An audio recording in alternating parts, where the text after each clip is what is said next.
At this time, I'm happy to welcome to the stage our next presenter. I would like to introduce Russ White, who will be presenting Privacy for Providers. Russ is an infrastructure architect at Juniper. This is Russ' 8th time presenting at NANOG. Russ first spoke with us at NANOG 60 in 2014, where he spoke about the trade-offs in network complexity. Welcome back to NANOG, Russ. It's a pleasure to have you on stage today. Thanks. Right here. All right. So I'm going to leave myself some notes here. Anybody who's watched me present before knows I like to walk around. So this is kind of an experimental presentation. For those of you who know me well, or don't know me that much even, I just finished a PhD in philosophy, and one of the chapters of a dissertation I worked on involved privacy. So I've been spending a lot of time thinking about and studying privacy and what it means philosophically and stuff. If you want to get more into philosophy, I'm doing a session on Friday on Safari Books Online you can come to and hear me chatter about what privacy means and stuff. But this, like I said, is kind of experimental and more of a discussion, because I'm not entirely certain that providers and vendors, particularly of network monitoring stuff, have really thought through privacy and where things come in. So this is all kind of new for me. So bear with me as I kind of figure out where I'm going, and feel free to jump in with questions and stuff or comments, because again, I think we need to have a discussion about this and figure out what we're doing. So I often hear things when I talk about privacy like, if you have done nothing wrong, you have nothing to hide.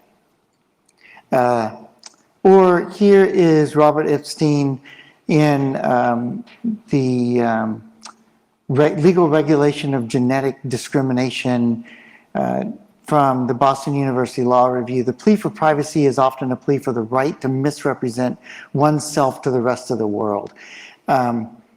I'll just say this is total nonsense.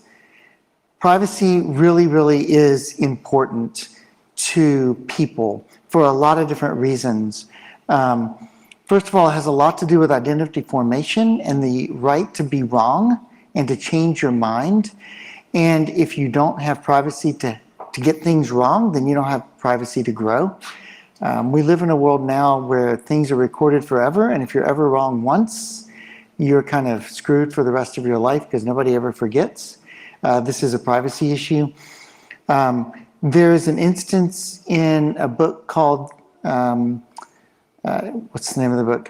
It's called The Switch, if you've ever read that, of the importance of privacy among a bunch of medical interns who were trying to change the culture in a hospital and how important it was for them to meet privately to build kind of their own culture. There's a lot of reasons that privacy is really important. So bottom line here is, providers, vendors, the networking industry needs to take privacy a little more seriously. If you know much about the IAPP or IAAP, International Association of Privacy Professionals, they do a lot of work with coders and stuff like that, but the infrastructure side of things isn't very well covered. So this is, in my opinion, these kinds of excuses are nonsense, and we need to stop making those arguments. So the first question I have to ask is you're a transit provider, does a packet that I'm forwarding through the network contain what would be considered private information?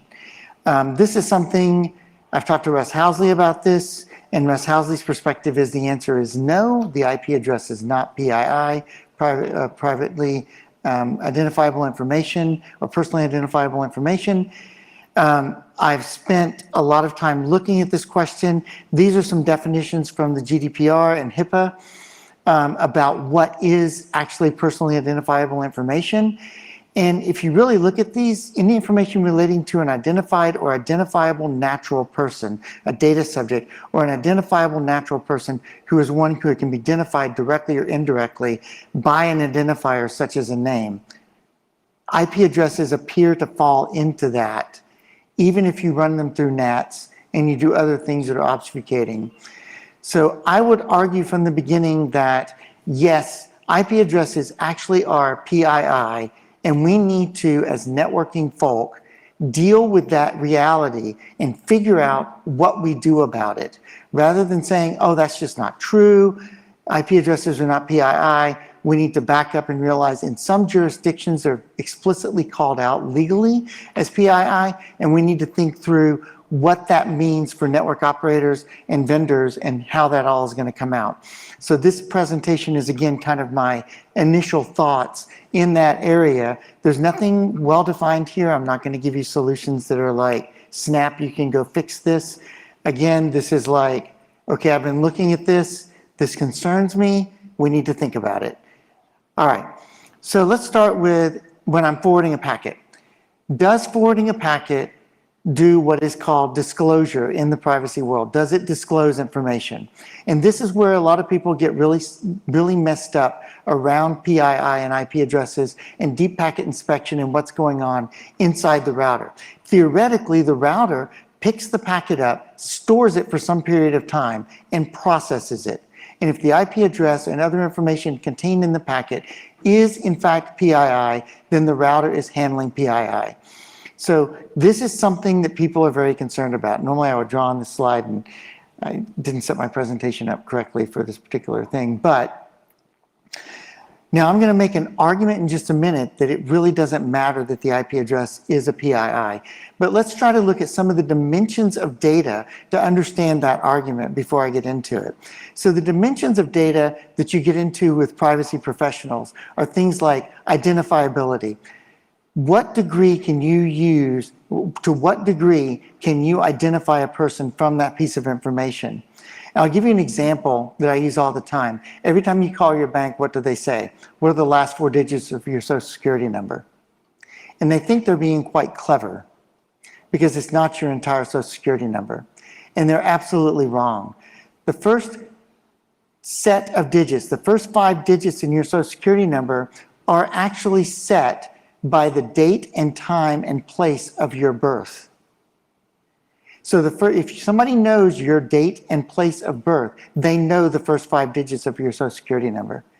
So if your last 4 digits are leaked, which are only based on time, by the way, they now have your total social security number. So identifiability is something that's strange because it doesn't have to be just one thing that identifies you. It can be your location plus your IP address, etc. So network centrality is the next thing that we talk about in privacy, in the world of privacy. And this is the degree to which information stays local to the client. Confidentiality is the extent to which information is accessible by others. Availability, you can see these definitions for yourself. Let's think about these things in terms of forwarding an IP packet. Identifiability, I've already said I would argue that the IP address is in fact PII, that it's called out in some jurisdictions, but so we know that the information is identifiable just from the packet format or just from the packet itself. But what about network centrality? Where does the information go? It stays in the router while it's being processed and it's carried across the network, host to host. So therefore, network centricity kind of is intermediate, questionable in the network forwarding process. Confidentiality, how easy is it to access that data? If you're forwarding a packet, how hard is it to go on the console of a router, not talking about logging at this point, logging is a separate problem.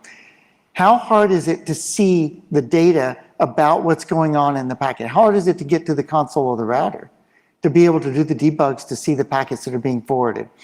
So that's actually pretty difficult in a network situation, except for the people who have the right access. Availability, well, it's kind of doesn't really seem to matter. And integrity, of course, we expect the network to carry data across it with integrity. And mobility doesn't seem to apply very much to a networking situation. So I would say from a PII perspective, when I'm forwarding packets, if I'm looking at the privacy of the information, the only thing that really hit me are the identifiability and the network centricity. I think that my confidentiality is pretty high. Now, the other aspect that privacy professionals talk about is the use of the data. Is this the primary use for the data or the secondary? And this is where we get to the nuts and bolts of dealing with an IP address as a PII or as a personally identifiable piece of information, because I am using the IP address to forward the traffic, which is what the user expects me to do. So there is an implicit draw there. You send me traffic, it has an IP address on it. That IP address can identify you, but you sent me the packet to do something with it. Therefore, from a privacy perspective, I have a defense in that from that perspective right there. So again, questionable, definition dependent, confidentiality seems to be high, availability seems to be variable, integrity seems to be high. So I am using it for the primary purpose for which the data was provided to me. So it seems to me when I look at routing traffic, looking at the way I actually process packets in a network, privacy when processing the packets is not a big deal, because the privacy value of the information being used, the IP address by itself, is pretty questionable or not complete. The second thing is it's being used for its primary purpose. And the third thing is the confidentiality of the information is actually pretty high. It takes a lot of work to get to the console and do something with it. Now, the next question that you should ask is somebody who's forwarding traffic, what about the information inside the packet? Frankly, I don't have a lot of answers here. If I'm doing deep packet inspection or anything like that, a lot of this is going to depend on encryption. So, for instance, when I worked at LinkedIn, we had a project going to encrypt all the traffic on the data center fabric, specifically for this reason, was to protect the privacy of the information in flight across the network. So the network only had access to the IP headers to do the forwarding. But this is really, really unexplored space. So this again is where a conversation could take place and we could think about it. Now, let's talk about logging, because logging is frankly what scares me when I first started looking at this. We log things like the IP address, which I've already argued is PII. We log things like the location of the user. Some logging systems say, okay, where is the user physically attached? When users are active, we know that. We don't always log it, but we know that. What users are accessing, clearly we log that information or we know that information. DNS queries and responses. The DNS system is a huge privacy leak. There's lots of privacy leaks around DNS, and we really haven't started to address those. We think we started doing stuff there with DOH. I would argue that's not necessarily true. There have been some papers done on privacy leaks in DOH and DOT that show that it's not quite as private as we think it is. There are lots of things to think about there. And of course, we have access to the access credentials as they fly across the network. And sometimes if I'm doing packet captures, I'm actually capturing that information in my logs. And again, this is now PII. How many of y'all treat your log files in your network as private information? My guess is nobody, because we don't think about it that way. But the reality is, from a privacy professional's perspective, from a risk situation, looking at it as a risk, this is actually private information. So now let's think about what we can do about this. Let's say, okay, let's agree or not agree or whatever. Let's have the discussion. Is this private information or not? But if I give that it's private information, what do I do about this? To understand what I do about this, I have to start way back at the beginning and start talking about what is a data lifecycle from a privacy perspective? What do I do with this data? How do I handle it in a way that makes sense from a privacy perspective? So if I look at data lifecycle, I have just 3 or 4 basic things I'm doing with data. I have collection, processing, disclosure, retention, and destruction. Those are the only things that I really do with data from a privacy perspective. Most of the interesting things that happen to data happen in the processing and disclosure realm. So I have 2 types of disclosure. One is use and one is breach. So of course a breach is an unattended disclosure or a disclosure to somebody who shouldn't have the information. And a use is authorized use of the data. So I have these different steps. So now let's think about this from, let me see, do I have... Okay, so if I think about this from a logging perspective, right? My collection is logging, but do I have consent for capturing that logged information that's PII? I would almost guarantee you, you don't do that. We don't look at consent because we don't treat this as PII. On the processing side, when I look at it, am I transporting the data in a secure way across the network? Probably not, because I'm not looking at it as private information. Disclosures, do I try to maintain against breaches with my logging data? Most of the time, the answer is going to be no. By the way, it's very interesting because I just had a discussion with Mira, who is the chair of the IAB, and this topic came up in the context of the IAB. And she said, well, as a university researcher, what you have to do is you have to de-identify log information I get from large providers. And I'm thinking, yeah, but we don't do that internally. We don't think about that. So retention, of course, I want to retain it. And then destruction. Do I have a clear destruction policy? So one thing is that we might want to think about, and this is a legal question. I'm not a lawyer, so don't quote me, but this is something that might be worth thinking about, is do we have consent policies around logging? We're logging people's PII. Are we doing consent? Is that built into the contracts that we offer to our customers or other things like that? Maybe it should be. Maybe we should think about that and think through the implications of that part of our problem space. Now, if I'm going to retain and use data, one thing I probably need to think about from a privacy perspective is the methods that I use to de-identify or hide information so that I don't have. So what I want to do in the world of privacy, there's a thing around privacy, is that I don't want to get to my legal responsibilities. What I want to be is I want to be risk averse. I want to reduce my risk. I don't want to try to be just legally correct. I want to be and not be legally culpable. I actually want to reduce my risk.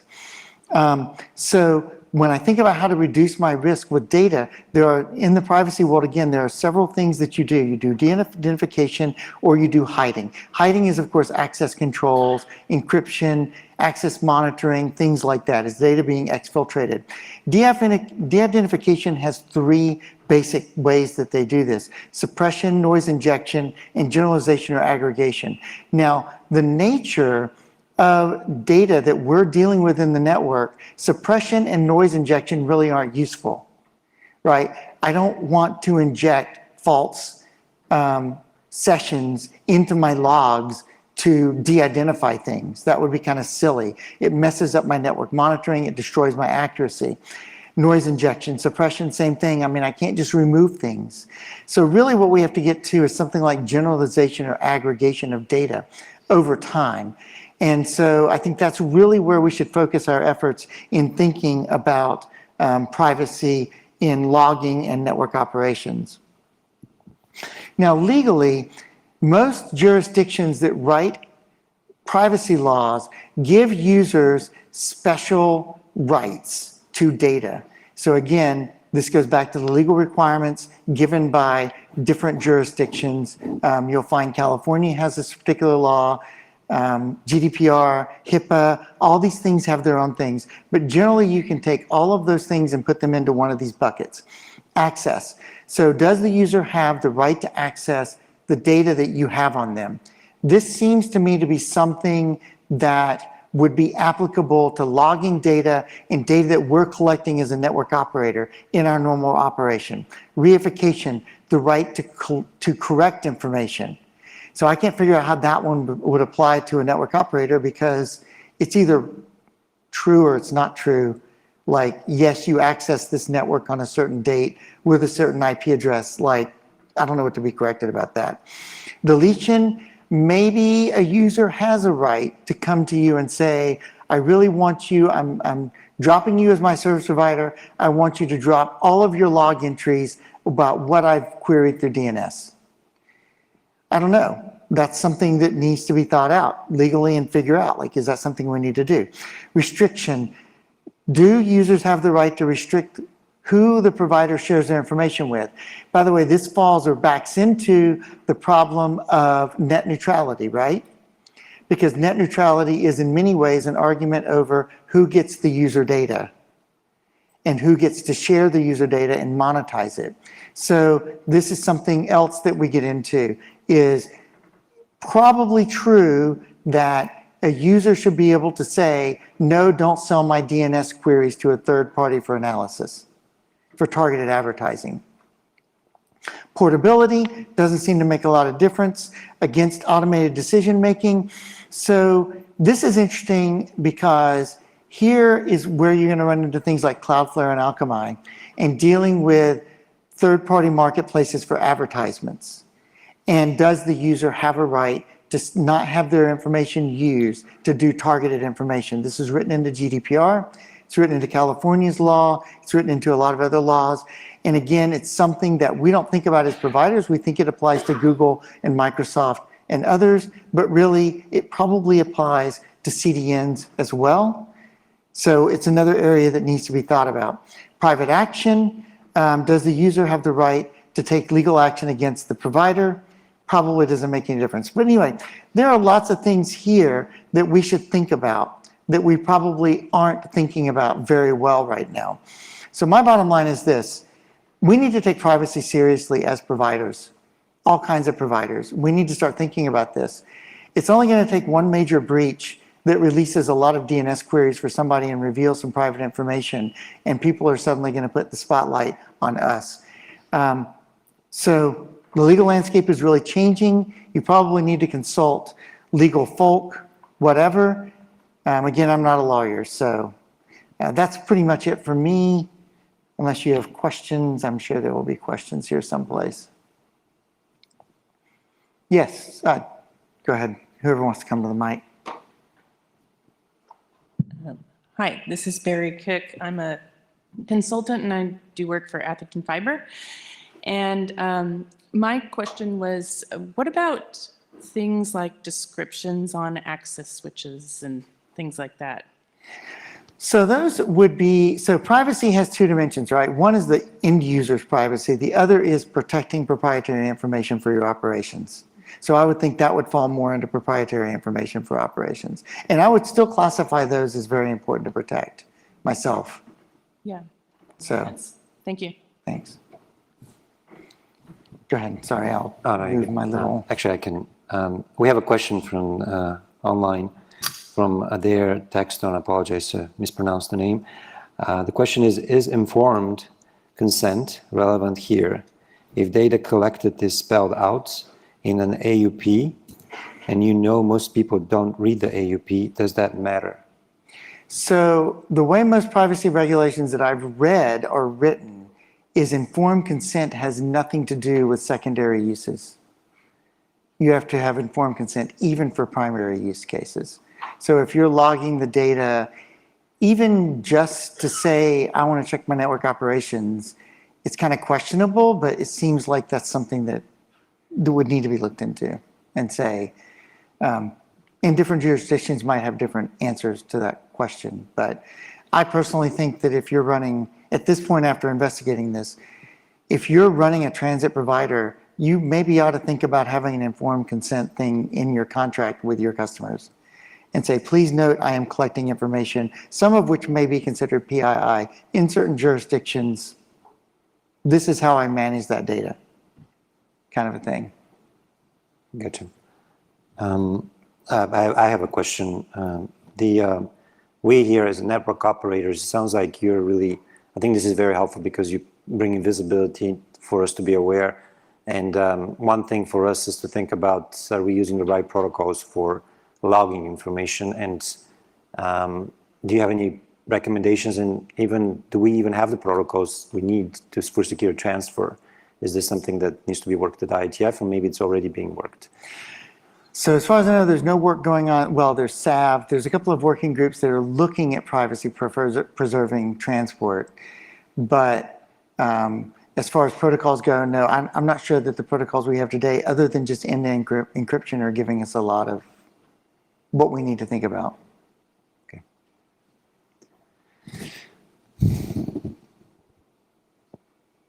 Okay, any more questions? Anybody? Comments, observations?